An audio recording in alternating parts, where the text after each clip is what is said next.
అందం అంటే గుణం. అమ్మాయి నయుండి చెప్తున్నా, I don't want people to call me beautiful.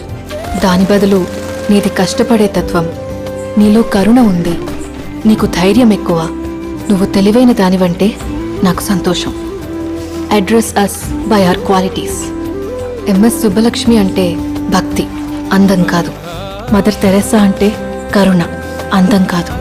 Ayn Rand అంటే తత్వం, అందం కాదు. సరస్వతి అంటే విద్య, దుర్గా అంటే ధైర్యం, గౌరీ అంటే తపస్సు, లక్ష్మి అంటే శుభం. ఇలా ఏ దేవతనైనా ఆమె క్వాలిటీస్ కోసమే పూజిస్తారు, ఆమె అందం కోసం కాదు. నీ గుణాలే నీ సంతకం అవుతాయి, నీ అందం కాదు.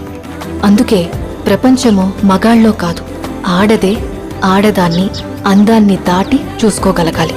అలా అందాన్ని దాటి చూస్తే ఆడదానిలో ఒక సముద్రమే కనపడుతుంది. గుణాలతో నిండిన ఒక దేవతే దర్శనమిస్తుంది.